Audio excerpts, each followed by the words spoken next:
Señor, gracias te damos, porque tú estás con nosotros como lo prometiste todos los días hasta el fin del mundo, hasta el fin de esta era, Señor. En esta noche reconocemos, Señor, que tú estás en nuestro espíritu. Te reconocemos como aquel que habita en nosotros, como aquel que se está formando en nosotros, como aquel que se está extendiendo en nuestros corazones, haciendo su morada en nuestro corazón, Señor.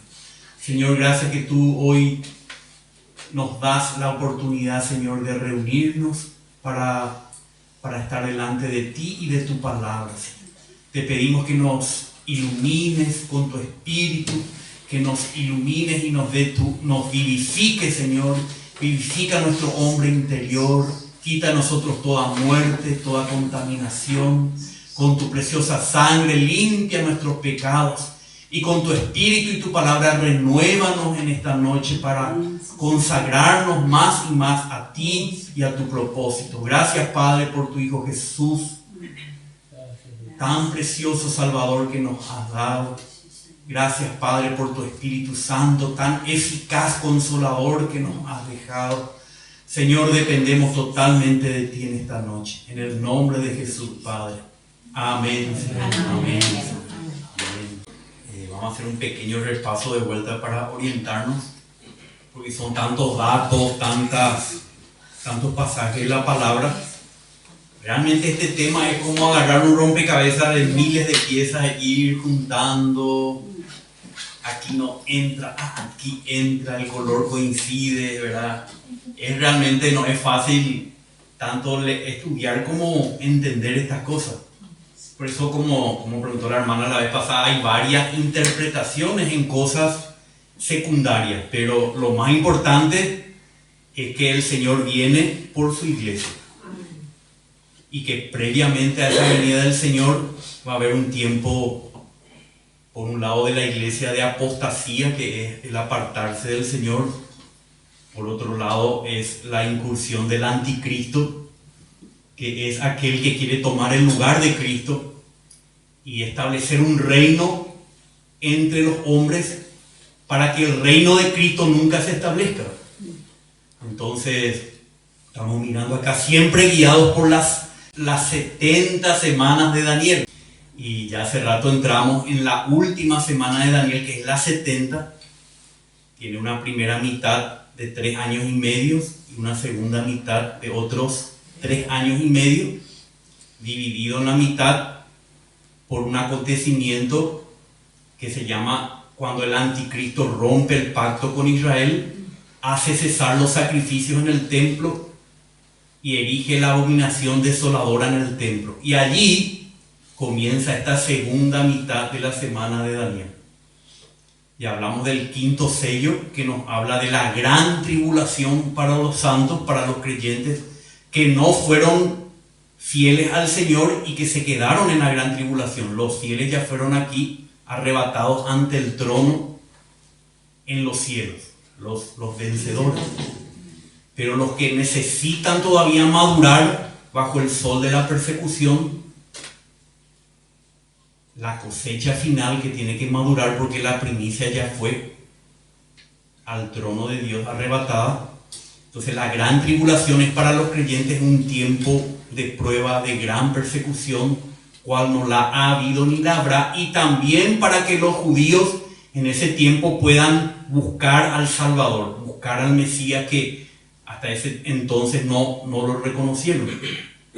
Pero para el mundo, como vemos acá en La Paz, parte verde, es el reino del anticristo, y todos los que estén subyugados a su reino y tengan su nombre y su imagen van a tener un tiempo de relativa paz y seguridad.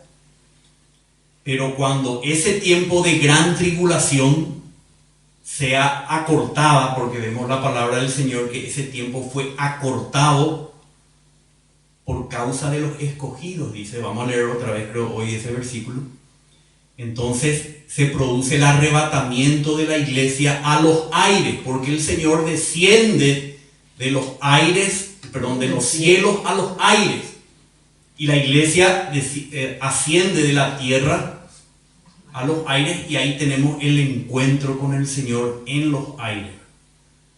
Entonces, todos los que murieron en todas las épocas, todos los creyentes que murieron en Cristo resucitan, y todos los que estén vivos en ese momento, que no hayan sido martirizados en ese momento, son arrebatados juntamente para encontrarse con el Señor en el aire, en la nube de gloria. No es una nube común, sino es la nube de Dios. Bueno, hasta ahí nos quedamos la vez pasada y ahora vamos a pasar al sexto sello. Después viene el séptimo. Pero ¿qué pasa en el sexto sello? En el sexto sello se inicia un tiempo que la palabra de Dios nos habla de que van a ser tiempos donde ya la iglesia no va a estar. Va a ser un tiempo ya enfocado al pueblo de Israel, porque el pueblo de Israel tiene que pasar mucha persecución y angustia, como decir, la angustia de Jacob, dicen las profecías, hasta que un tercio de los israelitas se vuelvan a Cristo como el Mesías. Y ellos van a tener la oportunidad de ver a Cristo, porque acá Cristo, cuando arrebata a su iglesia, viene hasta las nubes, pero todo ojo le ve a Él en su trono de gloria. Y como dijimos la vez pasada, es como ese Tomás que tuvo que verle al Señor para creer en Él.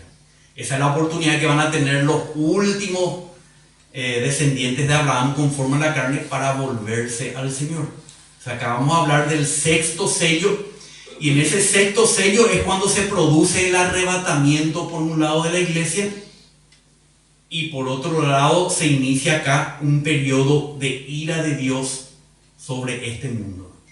Entonces la iglesia y los creyentes son arrebatados para no pasar por la ira de Dios, porque ya pasaron por la ira de Satanás, del anticristo y de su reino, y lo vencieron.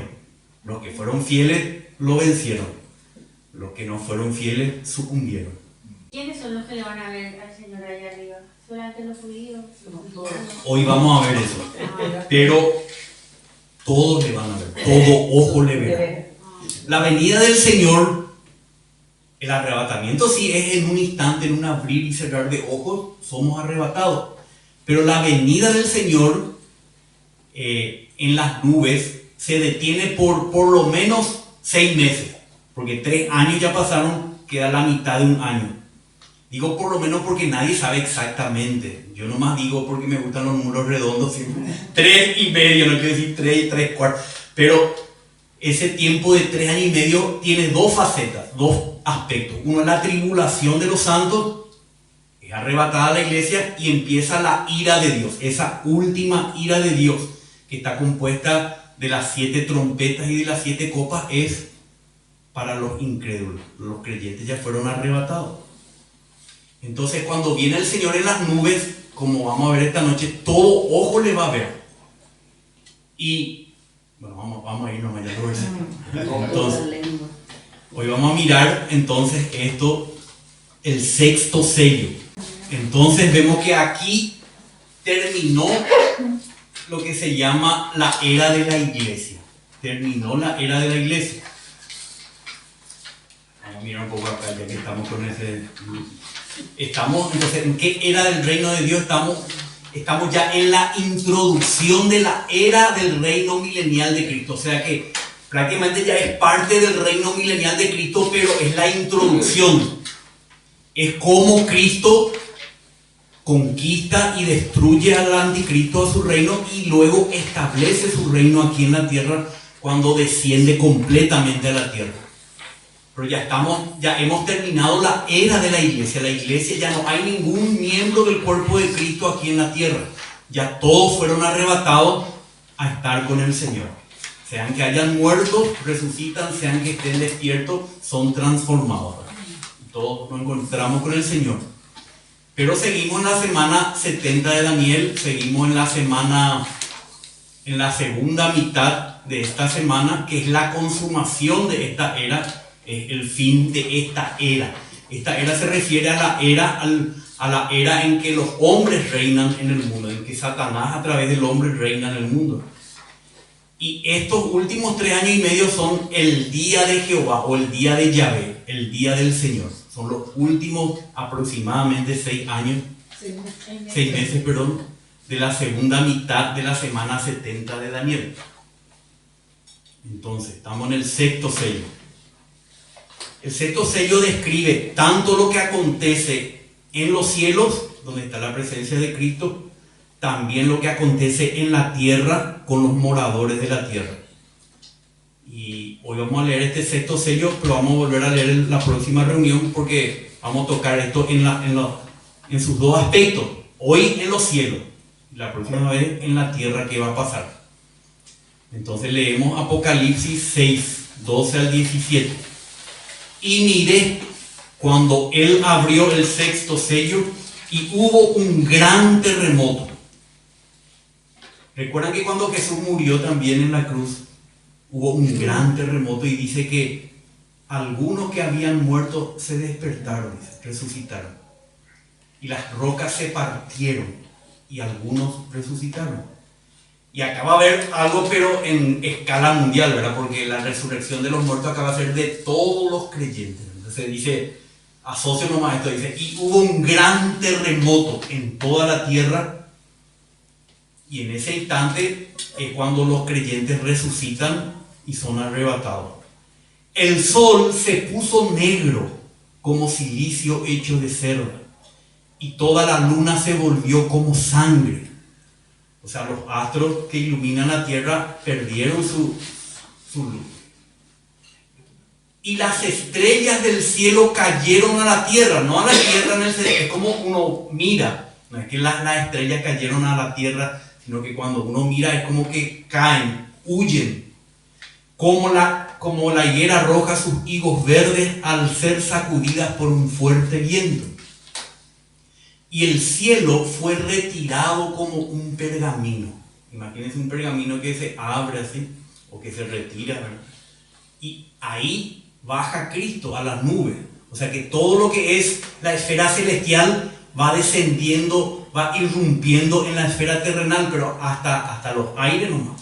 Pero es como que se corre la cortina del universo, las estrellas caen y sucede que se abre el cielo y todo monte e isla por el terremoto fueron removidos de su lugar. O sea, es algo realmente grande. Y los reyes de la tierra y los grandes, los comandantes, los ricos, los poderosos y todo esclavo y todo libre se escondieron en las cuevas y entre las peñas de los montes cuando vieron este acontecimiento. Y dicen a los montes y a las peñas: caigan sobre nosotros y escóndanos del rostro de aquel que está sentado en el trono y de la ira del Cordero. Ellos lo van a ver, pero ya no para salvación, sino para retribución, ira. Entonces dice, escóndanos del rostro de aquel que está sentado en el trono y de la ira del Cordero. Entonces es parte del sexto sello, dice, porque ha llegado el gran día de su ira, ¿y quién podrá sostenerse en pie? Esto es a los que moran en la tierra. Aquí terminó la paz y la seguridad que ellos estaban gozando, persiguiendo a los creyentes, a los santos del Señor. La iglesia es arrebatada, se abre el cielo, desciende Cristo y se encuentra con su iglesia. Pero los que están aquí en la tierra, después en el terremoto, se dan cuenta que aquí ya hay una intervención divina, porque todo lo que está aconteciendo en ese momento no puede ser algo, como llama la gente de la madre tierra, que se está quejando nomás de la deforestación y todo eso. No, acá se abre el cielo, las estrellas desaparecen, el sol se vuelve negro, la luna como sangre, y se le ve a Cristo en su trono. Entonces y el terremoto que remueve toda la superficie de la tierra. Entonces ahí empieza aquí en la tierra la ira de Dios. Allá en los cielos están los creyentes ante el Señor. Esto mismo el Señor profetizó, como vamos a ver acá en Mateo. Continuamos con Mateo acá. Este es Marcos con Mateo y Lucas. Pero en aquellos días, Miren cómo coincide. Inmediatamente después de esa tribulación, la que sufrieron los creyentes,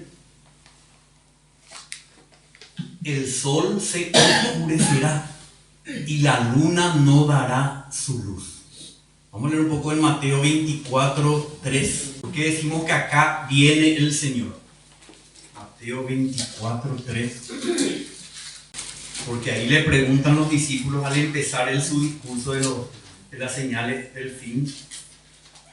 Y estando él sentado en el monte de los olivos, se le acercaron los discípulos en privado diciendo: Dinos, ¿cuándo sucederá esto y cuál será la señal de tu venida y de la consumación de este siglo? Y el 30 dice más adelante: entonces aparecerá en el cielo la señal del Hijo del Hombre. Y todas las tribus de la tierra harán duelo y verán al Hijo del Hombre que viene sobre las nubes del cielo con poder y gran gloria. El 29 dice: inmediatamente, es lo que leímos, después de la tribulación de esos días, el sol se oscurecerá, la luna no dará su luz, las estrellas caerán del cielo y las potencias de los cielos serán sacudidas. Entonces aparecerá esa señal del Hijo del Hombre, que es su venida en las nubes, y todo ojo lo verá. Entonces esto coincide con lo que vemos en el sexto sello. Y dice también el Señor Jesús, dijo: las estrellas irán cayendo del cielo y las potencias que están en los cielos serán sacudidas, y habrá señales en el sol, en la luna y en las estrellas. Esto dice Lucas, por eso está en verde. Y sobre la tierra angustia entre las naciones, perplejas a causa del rugido del mar y de las olas, desfalleciendo los hombres por el temor y la expectación de las cosas que vendrán sobre el mundo, porque las potencias de los cielos serán sacudidas. Entonces este disturbio cósmico es lo que anuncia, introduce la venida del Señor para arrebatar a su iglesia y para traer su reino a la tierra a través de la ira de Dios sobre el anticristo y su mundo. Entonces aparecerá en el cielo la señal del Hijo del Hombre. Verán al Hijo del Hombre que viene sobre las nubes del cielo con gran poder y gran gloria. Y entonces todas las tribus de la tierra harán duelo. Creo que esto más se refiere a las tribus de Israel. Entonces todas las tribus de la tierra harán duelo. Y entonces, porque este es el momento cuando las tribus de Israel se dan cuenta, lo ven al Señor sentado en las nubes, apareciendo con gran poder y gloria. Entonces en ese momento empieza el lamento, el arrepentimiento de muchos israelitas. Entonces Cristo enviará a los ángeles, a sus ángeles, con una gran trompeta, como Pablo dice a los tesalonicenses, con trompeta de Dios.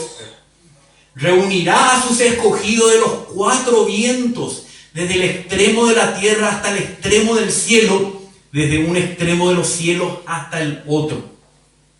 Entonces todos los que murieron en generaciones previas resucitan, incluyendo a los mártires de la gran tribulación. Junto con ellos son arrebatados todos los santos que estén vivos en esta era para encontrarse con el Señor en los aires. La mayor parte de la cosecha de Dios madura y es cegada. Por eso compartimos la vez pasada, pero no habíamos compartido esto de Mateo, de Marcos 13, 24 y del sexto sello. Entonces abajo va a comenzar, dice, comienza la ira del Cordero. Comienzan las calamidades sobrenaturales que destruyen el albergue del hombre. Por esto vamos a ver la siguiente reunión. Ahora vamos a ver qué pasó con la iglesia, que fue arrebatada a los cielos. Entonces vamos a estar mirando acá que la palabra de Dios ya nos advierte hoy que cuando nos encontremos con el Señor, antes de disfrutar de su reino, antes de ver la consumación de la Nueva Jerusalén, antes de todo esto, primero vamos a tener que rendir cuentas delante de Él, todos los creyentes. Entonces en Apocalipsis 22:11 ya nos está advirtiendo: Que el injusto siga haciendo injusticia, que el impuro siga siendo impuro, que el justo siga practicando la justicia y que el que es santo siga guardándose santo. He aquí yo vengo pronto y mi recompensa está conmigo. O sea, cuando Él viene, hay recompensa. He aquí yo vengo pronto y mi recompensa está conmigo para recompensar a cada uno según sea su obra. No es por gracia.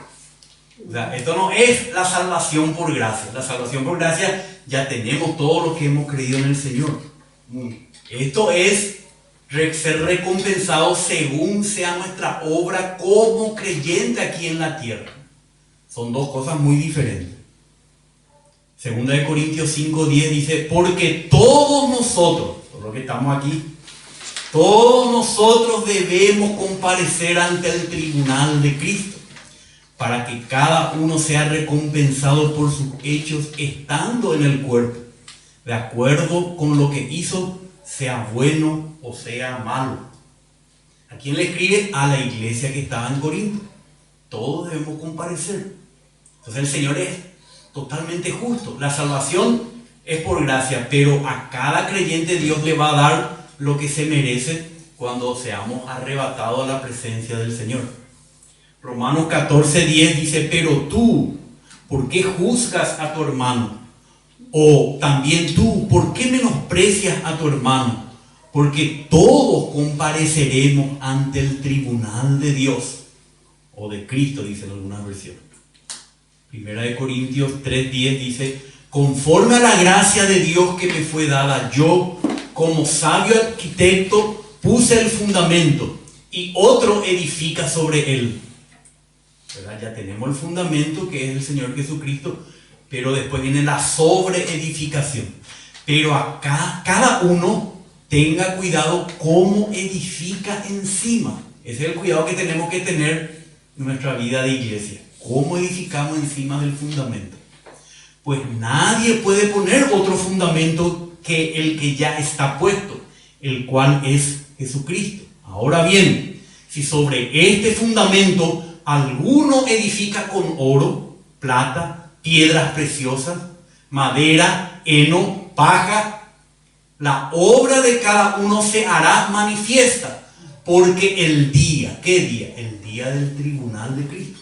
Porque el día la dará a conocer, pues con fuego es revelada. O sea que toda la obra que hemos hecho en nuestra vida cristiana, el fuego de Dios, el fuego significa el juicio, la prueba, el juicio, el fuego de Dios la revelará. El fuego mismo probará la clase de obra de cada uno de nosotros. Si permanece la obra de alguno que ha sobreedificado, recibirá recompensa. O sea, si nuestras obras son de oro, plata y piedras preciosas, permanecerán, entonces recibiremos recompensa. Sabemos que estos materiales preciosos son la obra de Dios en los creyentes. No es nuestra obra independiente de Dios. Nuestra obra independiente de Dios es nuestra vida natural, que está hecha de madera, heno y hojarasca. Si la obra de alguno es consumida, sufrirá pérdida. Sin embargo, él será salvo, porque la salvación es por gracia. Pero sufrirá pérdida de la recompensa, aunque así como por fuego. Será salvo, pero va a pasar por el fuego chamuscado. Va a salir ahí salvo, pero sin recompensa. Sufrirá pérdida. Por eso un hermano decía siempre cuando hablaba de estas cosas, que él mandó a pintar un cuadro delante de su cama, y cada vez que se levantaba veía un fuego ardiendo así. Entonces decía, bueno, hoy tengo que empezar mi día sabiendo que todo lo que diga, haga para el Señor inclusive, va a ser probado por el fuego. Nuestra vida cristiana debe ser así, ¿verdad? ¿No saben que son templo de Dios y que el Espíritu de Dios habita en ustedes? Si alguno destruye el templo de Dios, que como vimos en la Nueva Jerusalén está hecho todo de materiales preciosos, si alguno destruye el templo de Dios, Dios lo destruirá a él, porque el templo de Dios es santo y eso es lo que ustedes son. O sea, acá están las advertencias del Señor para aquel día. También en 1 Corintios 4:5 dice: por tanto, no juzguen nada antes de tiempo, de aquel tiempo, hasta que el Señor venga. O sea, cuando el Señor viene, el cual sacará a luz todas las cosas ocultas en las tinieblas, y también pondrá de manifiesto los designios de los corazones, y entonces cada uno recibirá su alabanza de parte de Dios. De todo lo que los hombres no saben, Dios sabe que hay en nuestro corazón. Entonces, no solamente nuestras obras, sino nuestras motivaciones por lo que hacemos tal o cual cosa, van a ser juzgadas delante del Señor, a fin de que Él afirme sus corazones irreprensibles en santidad delante de nuestro Dios y Padre, en la venida de nuestro Señor Jesucristo con todos sus santos. 1 Tesalonicenses 5:23, que ya sabemos de memoria. Y el mismo Dios de paz, esta es nuestra vida cristiana, los santifique por completo, y que todo su ser, espíritu, alma y cuerpo, no solamente nuestro espíritu, también nuestra alma y nuestro cuerpo, sea preservado irreprensible. ¿Para cuándo? Para la venida de nuestro Señor Jesucristo. Entonces ahí ubicamos en el rompecabezas. ¿Cuándo va a ser este tribunal de Cristo? En la venida de nuestro Señor Jesucristo por todos sus santos, en el arrebatamiento. 1 Corintios 1. De manera que nada le falta de ningún don. Todos tenemos, Dios nos ha dado todo. Esperando con anhelo la revelación de nuestro Señor Jesucristo, el cual también los confirmará hasta el fin, para que sean irreprensibles en el día de nuestro Señor Jesucristo. Para los creyentes este se llama el día de Cristo, pero para los incrédulos el día de la ira, aquí abajo. Segunda de Timoteo dice: porque yo, Pablo dice, ya estoy para ser derramado como una ofrenda de libación, y el tiempo de mi partida ha llegado. He peleado la buena batalla, he acabado la carrera, he guardado la fe. Y desde ahora me está reservada la corona de justicia que el Señor, el juez justo, me entregará en aquel día. Y no solo a mí, sino también a todos los que aman su manifestación o su venida, su presencia. La palabra manifestación es su presencia, cuando se haga presente. Ahí Él va a entregar la corona de justicia, corona de rectitud, quiere decir de una vida conforme a la imagen de Dios, a la justicia de Dios. Ahí le entregará a todos los que aman su venida, porque muchos no aman su venida. Quizás yo no ame tanto todavía su venida. ¿Por qué? Porque todavía me falta que el Señor me perfeccione. Entonces no amamos tanto su venida. Pero el que ama su venida es porque ya está seguro, como Pablo, que va a recibir la corona de justicia. Pablo estaba seguro. ¿Por qué no podemos estar nosotros? Pero para estar seguros tenemos que vivir una vida semejante a la del apóstol Pablo. Entonces quizás nunca estemos seguros.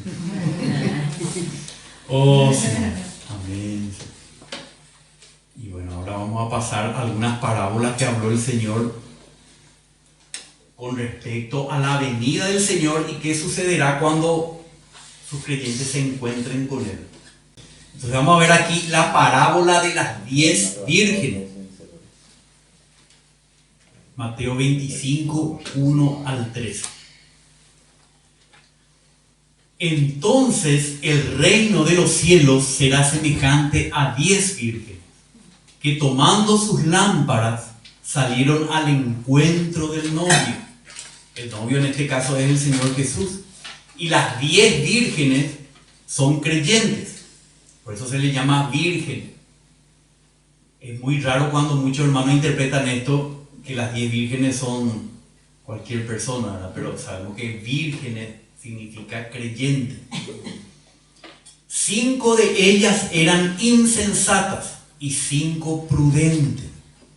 Porque las insensatas, al tomar sus lámparas, no tomaron aceite consigo. O sea, sus lámparas es su vida, pero no tenían reserva, no tenían aceite de reserva.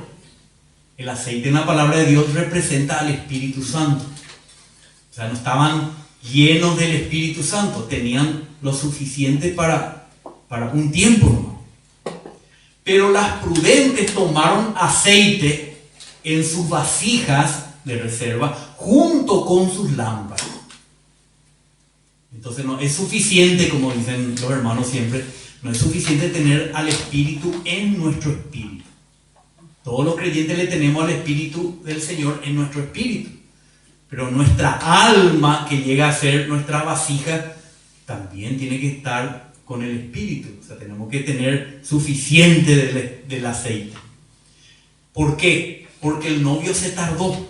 Al tardarse el novio, todas cabecearon y se durmieron.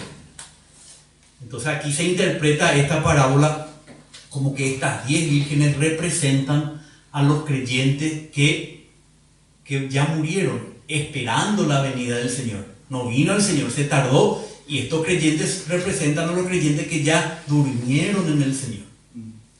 Pero algunos durmieron con aceite en sus lámparas y en sus vasijas. Otros durmieron solamente con aceite en sus lámparas.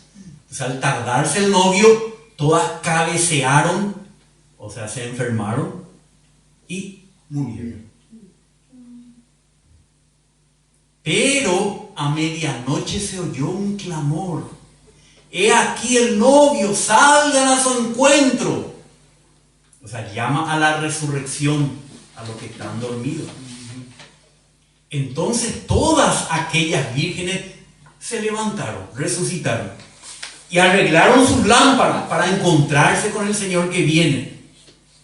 Y las insensatas dijeron a las prudentes: dennos de su aceite porque nuestras lámparas se apagan.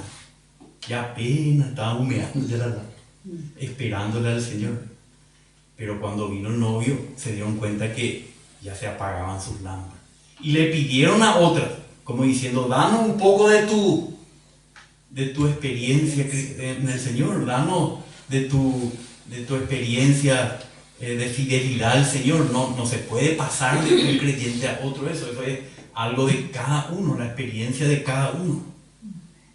Pero las prudentes respondieron diciendo: no sea, siempre las parábolas nunca son exactas, ¿verdad? Se está pintando. No sea que no haya suficiente para nosotras y para ustedes. Vayan más bien a los que venden y compren para ustedes mismas. Comprar implica luego pagar un precio, como tuvieron que hacer después las insensatas ante el tribunal de Cristo. Y mientras ellas iban a comprar, vino el novio, y las que estaban preparadas entraron con él al banquete de bodas y se cerró la puerta. Ahora estamos viendo el tribunal de Cristo. Este tribunal de Cristo nos va a llevar a algunos al banquete de bodas y a otros a las tinieblas de afuera. Los que tenían las lámparas, o sea, la vasija llena, van a entrar al banquete de bodas, pero los otros van a quedar con la puerta cerrada en las bodas del Cordero. Vamos a mirar esto. Después vinieron también las otras vírgenes diciendo: Señor, Señor, ábrenos. Pero respondiendo él dijo: en verdad les digo, no les conozco. O sea, la palabra conocer implica reconocer, no les reconozco. Había algo en ella que no merecían para ellas participar de las bodas del Cordero. Velen pues, porque no saben el día ni la hora. Que seamos esos vencedores, ya sea que son arrebatados a la mitad de la semana o los vencedores que son arrebatados al final. Porque al final todos van a ser arrebatados, muertos, vivos, todos los creyentes, pero algunos van a ser arrebatados en una condición llena del Espíritu. Otros, aunque son arrebatados, porque después ya viene la ira de Dios y no van a quedarse bajo la ira de Dios, porque Cristo llevó nuestra condena, ¿verdad?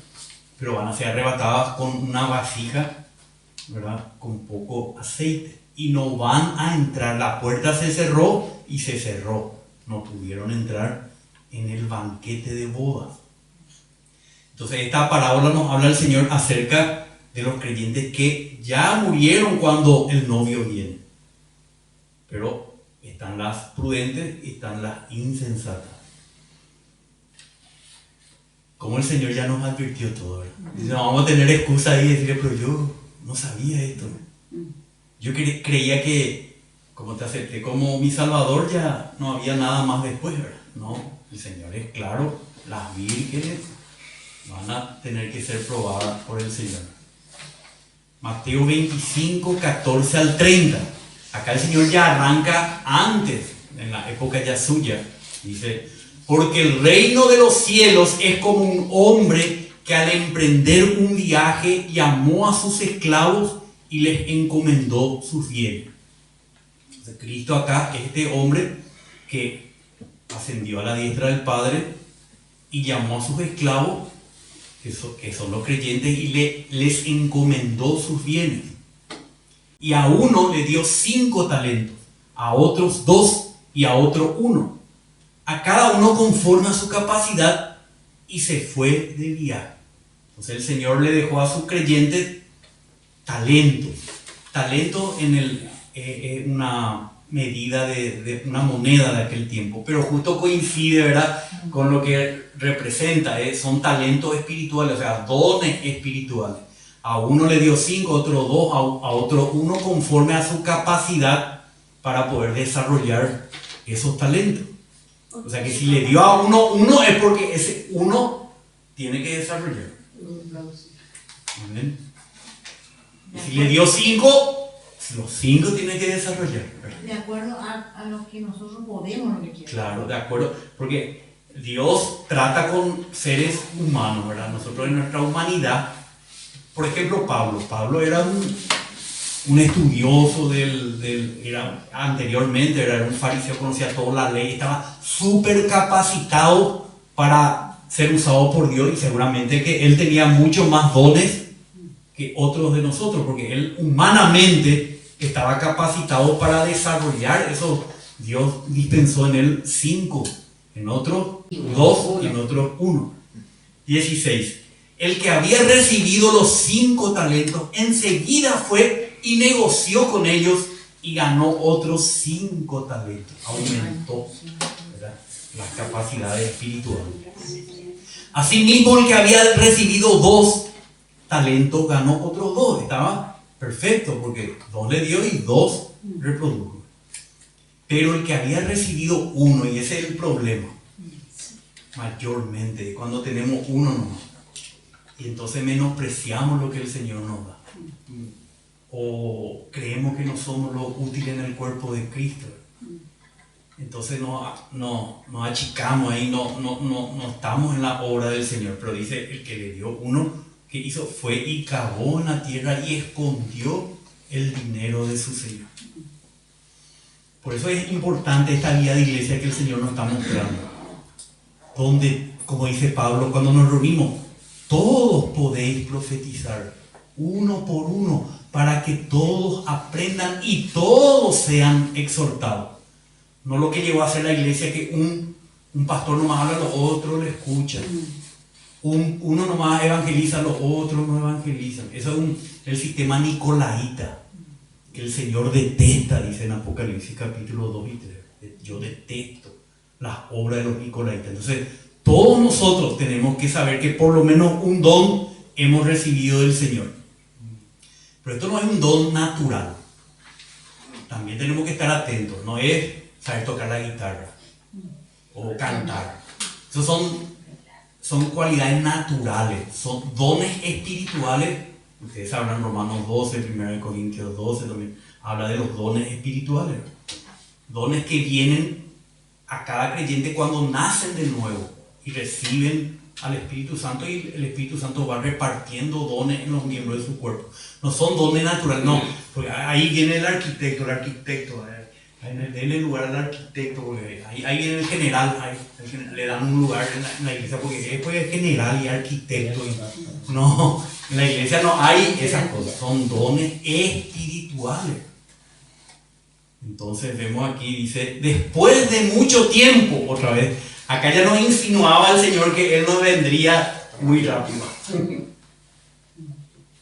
Dice, después de mucho tiempo vino el Señor de aquellos esclavos y ¿qué hizo con nosotros? Arregló cuenta con ellos. Esto va a ser terrible. Y acercándose, esta puse en negrita porque dice, y acercándose el que había recibido los 5, no es lo que de lejos Él nos va a enfrentar, ¿verdad? Dice, tenemos que acercarnos, fulano de tal, tienes que acercarte, no es que te tienes que quedar ahí entre la multitud escondido, ¿verdad? Y acercándose el que había recibido los 5 talentos, acá trajo otros 5 talentos, diciendo, Señor, me entregaste 5 talentos, mira, he ganado otros 5 talentos. Su Señor le dijo, bien, esclavo, bueno y fiel. Sobre poco fuiste fiel, sobre mucho te pondré. Entra en el gozo de tu Señor. O sea, el gozo del Señor va a ser nuestro gozo, nuestra experiencia. Vamos a gozarnos con el Señor. Acercándose también el de 2 talentos, dijo, Señor, me entregaste 2 talentos. Mira, he ganado otros 2 talentos. Su Señor le dijo lo mismo, no dijo menos. Dijo, bien, esclavo, bueno y fiel. Sobre poco fuiste fiel, sobre mucho te pondré. Entra en el gozo de tu Señor. ¿Se dan cuenta? No importa si son 10 o 2, con tal de que lo utilicemos para el Señor. Pero acercándose también el que había recibido 1 talento, dijo, Señor, yo sabía que tú eres un hombre duro, que ciegas donde no sembraste y recoge donde no esparciste. Le pone al Señor como el culpable. ¿Qué voy a hacer yo ahí ya? Y tuve miedo y fui y escondí tu talento en la tierra. Mira, aquí tienes lo que es tuyo. En la tierra implica también en el mundo, ¿verdad? No lo utilizó en la obra, en el reino de los cielos, sino en la tierra y escondido. Porque uno nomás tenía. Pero su Señor respondió y le dijo, bueno, no importa, uno nomás te... No, esclavo malo y perezoso. Sabías que ciego donde no sembré, ¿cierto? Y que recojo donde no esparcí. Tú deberías haber hecho esto.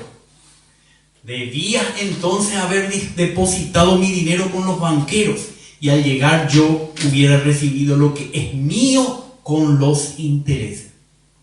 Por tanto, quítenle el talento y déselo al que tiene los 10 talentos. Porque todo el que tiene, más se le dará y tendrá en abundancia. Pero al que no tiene, aún lo que tiene se le quitará. Como el Señor no es así flojo, ¿verdad? Sino que es severo. El Señor es severo. Y al esclavo inútil, échenlo en las tinieblas de afuera. Allí será el llanto y el crujir de dientes. Esto no es el lago que arde con fuego y azufre. Esto es un estado de separación de las bodas del Cordero, que se van a iniciar de aquí en adelante y va a durar por el milenio, 1000 años. Cristo y los vencedores van a experimentar las bodas del Cordero. Pero el esclavo inútil va a quedarse fuera de esta experiencia. Ahí será el llanto, el lamento, el remordimiento. Entonces, y el crujir de dientes, el lamentarse de no haber sido un esclavo fiel al Señor. Porque lo que realmente nos vamos a perder, ahora no lo dimensionamos. Creemos que nos vamos al Señor y no, pero Él no me va, Él me va a hacer pasar ahí a las bodas del Cordero. No, acá ya dice el Señor, esclavo inútil, échenlo a las tinieblas de afuera. Pero gracias al Señor que no va a ser el lago que arde con fuego y azufre por la eternidad. En Lucas 19:11, la misma cosa dice, pero vamos a leer según Lucas porque por ahí tiene alguna acepción. Estando ellos oyendo estas cosas, continuando, Jesús dijo una parábola, porque él estaba cerca de Jerusalén y ellos pensaban que el reino de Dios iba a aparecer inmediatamente. Por eso dijo: cierto hombre de familia noble fue a un país lejano a recibir un reino para sí y después volver. Y llamando a 10 de sus esclavos, les dio 10 minas y les dijo: negocien hasta que yo regrese. Pero sus conciudadanos lo odiaban, estos son los judíos que odiaban a este señor, y enviaron una delegación tras él diciendo: no queremos que este reine sobre nosotros. ¿Recuerdan cuando le negaron delante de Pilato y aclamaron al César? Y sucedió que al regresar él, después de haber recibido el reino, mandó a llamar a su presencia a aquellos esclavos a los cuales había dado el dinero, para saber lo que habían negociado. Y se presentó el primero diciendo: Señor, tu mina ha producido 10 minas. Entonces acá a cada uno una mina. No son diferentes dones, sino es la gracia de Dios que le dio en común a todos los creyentes. La gracia de Dios que nosotros podemos compartir desarrollar también. No son dones espirituales, porque hay en Romanos 12 y en 1 Corintios hay dos tipos de dones. Hay dones de la gracia y dones del Espíritu. Después alguna vez vamos a estudiar eso. Pero esto se refiere a la gracia de Dios que es común a todos los creyentes. Y él le dijo: bien hecho, buen esclavo, puesto que has sido fiel en lo poco, ten autoridad sobre 10 ciudades.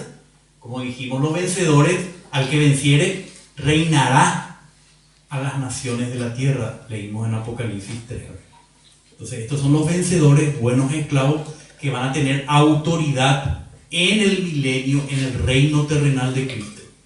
Entonces vino el segundo diciendo: tu mina, Señor, ha producido 5 minas más. Y también dijo a este: y tú vas a estar sobre 5 ciudades.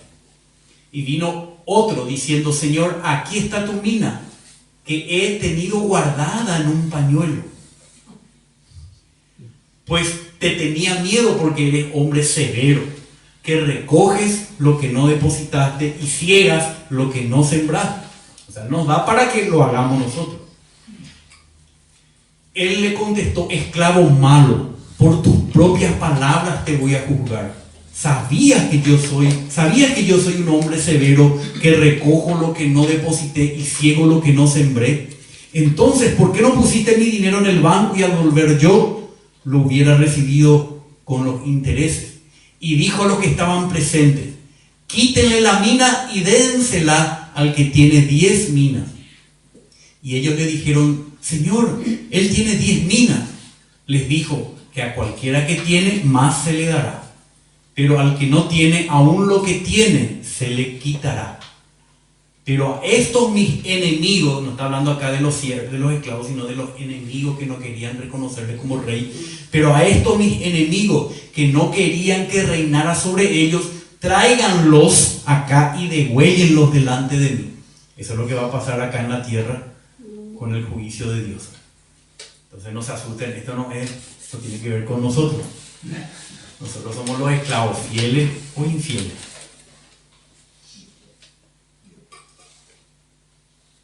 Entonces acá pasamos a lo que el Apocalipsis anuncia: las bodas del Cordero. Apocalipsis 19, 7 al 10. Regocijémonos y alegrémonos. Después del tribunal, cuando el Señor ya le dio a cada uno lo que se merece, regocijémonos y alegrémonos y démosle a Él la gloria, porque las bodas del Cordero han llegado y su esposa se ha preparado. Y a ella le fue concedido vestirse de lino fino, resplandeciente y limpio, porque las acciones justas de los santos es el lino fino. Y el ángel me dijo: escribe: bienaventurados los que son llamados a la cena de las bodas del Cordero. Y me dijo: estas son palabras verdaderas de Dios. Algunos van a ser introducidos en las bodas del Cordero. Dichosos, bienaventurados. y caí a sus pies para adorarle y me dijo: no hagas esto, yo soy consiervo tuyo, le dice el ángel, y de tus hermanos que poseen el testimonio de Jesús. Adora a Dios, pues el testimonio de Jesús es el espíritu de la profecía. O sea, acá vemos que va a haber ese momento de las bodas del Cordero, y los que van a entrar son los que están vestidos de lino fino y resplandeciente, que son las obras, las acciones, la vida justa de los santos. El que no tiene esa vestidura de obras justas, no está hablando de la justificación por la fe, sino de la justificación en la experiencia de la vida cristiana. De eso está hablando, como vamos a ver en esta parábola que está aquí al lado. Y respondiendo Jesús les habló otra vez en parábolas diciendo: el reino de los cielos ha venido a ser semejante a un rey que hizo un banquete de bodas para su hijo. Él ya anticipó que un día va a haber un banquete de bodas para su hijo, Dios para su hijo. Y envió a sus esclavos a llamar a los que habían sido invitados a las bodas, pero no quisieron venir. Entonces trata de los judíos que no quisieron ir a las bodas, a la invitación de las bodas. De nuevo envió otros esclavos diciendo: digan a los que han sido invitados: he aquí, ya he preparado mi banquete, he matado mis novillos y animales engordados, y todo está dispuesto, vengan a las bodas. Pero ellos no hicieron caso y se fueron, uno a su campo y otro a sus negocios. Y los demás, echando mano a los esclavos, a los apóstoles, los enfrentaron y los mataron. Entonces el rey se enfureció y, enviando sus ejércitos, destruyó a aquellos homicidas e incendió su ciudad. ¿Recuerdan el año 70 después de Cristo que estuvimos estudiando cómo el Señor envió ejércitos y destruyeron la ciudad de aquellos que habían crucificado al Mesías?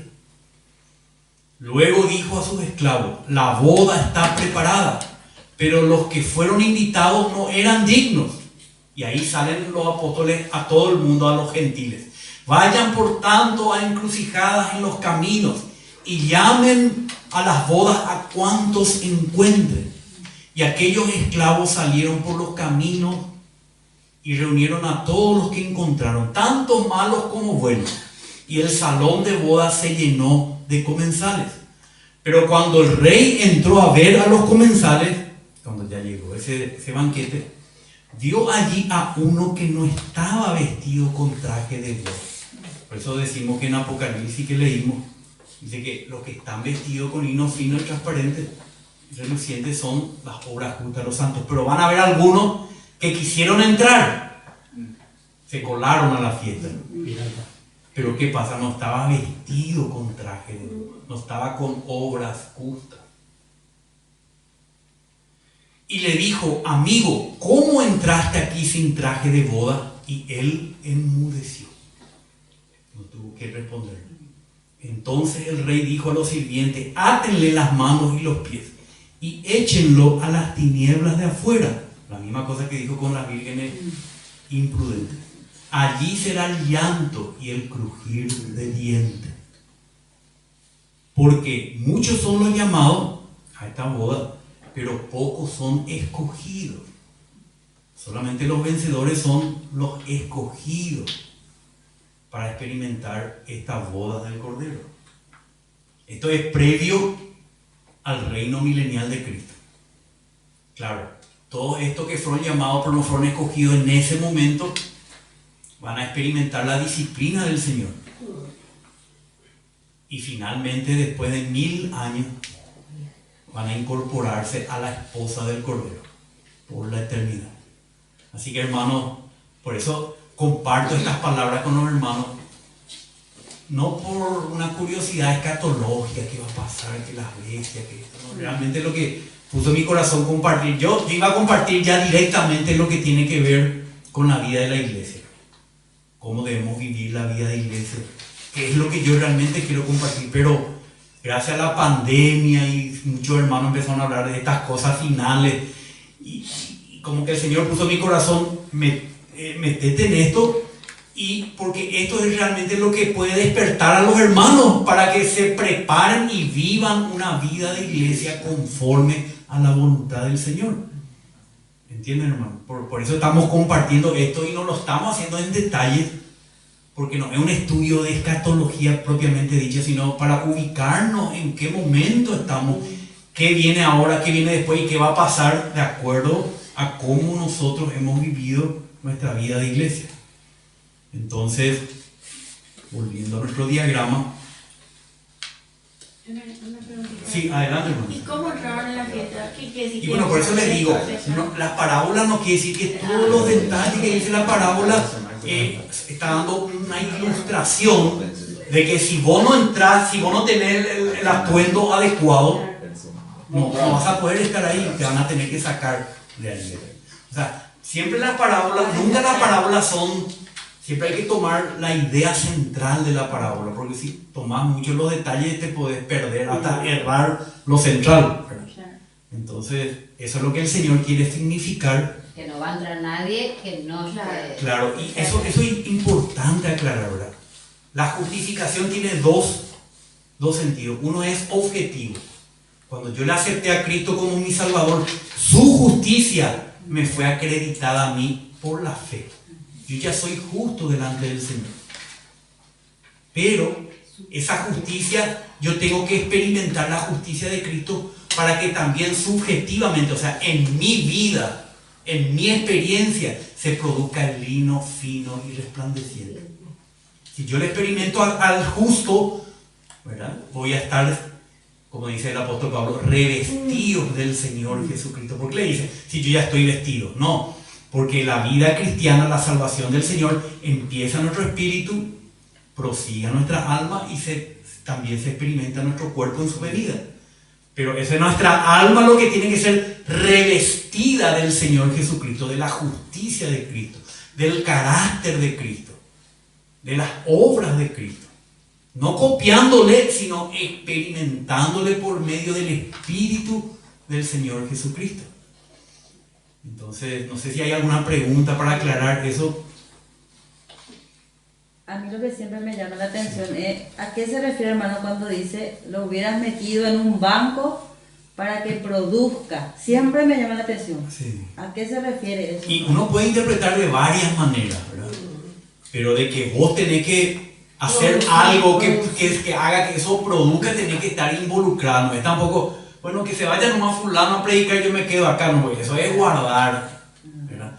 Algunos dicen como, bueno, tocan la parte económica, ¿verdad? A mí no me gusta tocar la parte económica. Como que si vos le ofrendás al misionero, bueno, ahí ya está produciendo pero no tiene que ser personalmente una ofrenda, tiene que ser vos mismo involucrándote de alguna forma. No sé si alguien puede dar una ilustración que valga, pero no es quedarte allí, ¿verdad? Y pasivamente, no es así.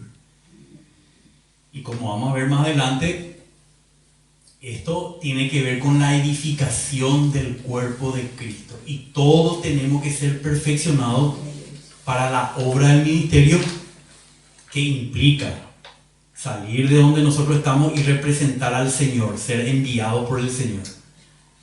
Implica profetizar por el Señor a la iglesia, implica enseñar a los nuevos creyentes, implica pastorear a los creyentes del Señor. Todos tenemos que estar involucrados en esto. Esto es lo que, estos son los talentos que tienen que desarrollarse. Y también, por supuesto, eso nos lleva a experimentar a Cristo y ser revestidos de su justicia, de su carácter. Porque si nosotros no estamos en la obra del Señor, la paciencia de Cristo no se va a forjar en nosotros. La misericordia de Cristo no se va a forjar. Si nosotros no estamos en la obra del Señor, ni nos importa aquel vecino ni aquel que está allá, que sea salvo, que conozca a Cristo. No nos importa a nuestros hermanos si crecen o no, si no le pastoreamos. O sea que las cosas prácticas nos llevan a experimentar a Cristo y al carácter de Cristo. Y este carácter de Cristo se produce como una vestidura de lino fino, las obras justas de los santos. Amén, hermano. Entonces, hoy... ¿Sí? Sí, una pregunta. El infierno es literalmente fuego, ¿verdad? van a ser quemados por fuego, ¿verdad? Y los que no entren a esa boda del Cordero, esos 1000 años, van a estar también en una disciplina de fuego, literalmente, o no. Bueno, el fuego siempre implica el juicio. Y el juicio que viene de Dios tiene muchos aspectos. Tanto para los creyentes, como vimos que nuestras obras van a ser probadas por el fuego. Está hablando del juicio de Dios, representada en fuego. Ahora, yo no sabría decirte exactamente qué fuego es. Algunos dicen que sí, que vamos a sufrir un daño de la muerte segunda. O sea que vamos a rozar ese fuego de la segunda muerte, pero no es que nos vamos a quedar ahí por la eternidad, sino que vamos a pasar por ahí, como pasado por el fuego. Ahora, como son símbolos, yo no quiero decir así, exactamente así, pero de que nuestro ser y nuestras obras van a pasar por el fuego de Dios, llamarle el Gehenna, o como le llamaste infierno, que es el purgatorio. Bueno, el purgatorio pues es algo totalmente diferente, porque el purgatorio es que tus pecados son purgados por la oración de los que están aquí en la tierra haciendo misa y todas esas cosas. Eso no está en la palabra de Dios. Bueno, nosotros vamos a tener que enfrentar, nadie ahí nos va a poder ayudar. El fuego va a probar la obra de cada uno, y el fuego va a ser su obra de purificación, de purgación, también si quieren decir, de purgar. Pero de que vamos a pasar por el fuego, vamos a pasar por el fuego. Amén. Así que, Mauricio, ¿podés explicarnos ese primer arrebatamiento? El primero, sí, que son los vencedores. y voy a pasar por el video ahora cuando llegue el momento pero rápidamente es así, ¿verdad? Lo que estuvimos compartiendo, que estamos en la era de la iglesia. Los creyentes van a atravesar toda esa era de la iglesia, y durante esa era de la iglesia Dios, el Señor, llama a los vencedores en cada ciudad, en cada tiempo y en cada ciudad, ¿verdad? Vencedores son aquellos que experimentan a Cristo para vencer toda degradación de la iglesia, degradación en la vida de la iglesia, sea idolatría, sea tibieza, sea falta de obrar por las cosas del Señor, nicolaísmo, muchas cosas como estuvimos viendo en la era de la iglesia. Y nosotros tenemos que, experimentando al Señor, arrepintiéndonos y siguiendo al Cordero por donde quiera que va, podamos experimentar la victoria de Cristo sobre todas esas circunstancias que dañan la edificación de la Nueva Jerusalén. Entonces, cuando venga la primera mitad de la semana de Daniel, dice que a la mitad de la semana el Señor va a rescatar de la tierra una primicia para Dios y para su Padre, para Cristo y para el Cordero y para su Padre. Una primicia de los creyentes. Las características de esas primicias son los que han seguido al Cordero por donde quiera que va, que no se mezclaron con mujeres, o sea, no se contaminaron con nada mundano, que no hubo engaño en su boca, eran personas fieles y fidedignas.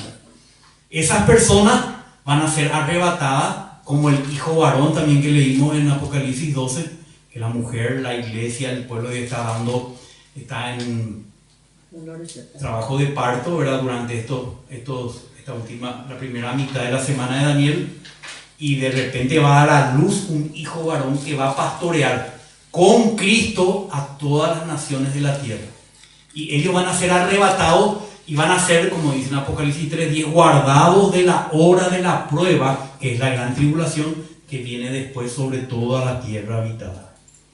Entonces, este arrebatamiento de vencedores son una pequeña cantidad de creyentes vencedores que van a ser arrebatados a la mitad de la semana 70 de Daniel.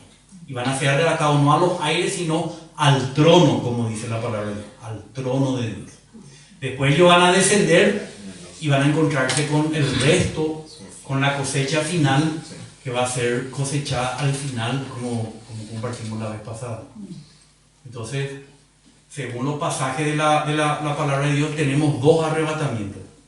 Uno será llevado, el otro dejado, hablando de los siervos del Señor. Pero eso, en detalle, hay que entrar para poder justificar o argumentar en la palabra. Es difícil así nomás poder explicar. Señor, te damos gracias una vez más por tu preciosa palabra, tan perfecta, tan clara, Señor, tan verdadera, Señor, que no tiene engaño para nosotros, que no tiene ningún dulce, Señor, para distraernos de la verdad. Señor, que es, tu persona es tan severa, tan real, tan fiel, tan fidedigna, tan misericordiosa para con nosotros, Señor. Gracias, Señor, que tú has dado todo por nosotros. Queremos experimentarte en ese todo, juntamente con nuestros hermanos. Queremos ser revestidos de tu justicia. Revístenos, Padre, de nuestro Señor Jesucristo. Señor, santifícanos en todo nuestro ser, espíritu, alma y cuerpo, para la venida de nuestro Señor Jesucristo. Padre, te entregamos una vez más nuestras vidas, nuestra familia, lo que somos, lo que tenemos, Señor. Oh, Señor, que podamos negociar con todo lo que tú nos has dado para tu gloria, Señor, y para entrar en tu gozo cuando tú nos llames a rendir cuentas, Señor. Padre, te damos gracias, porque tú has suplido todo lo que necesitamos para ser vencedores. Gracias, Padre, en el nombre de Jesús. Amén, Señor. Amén.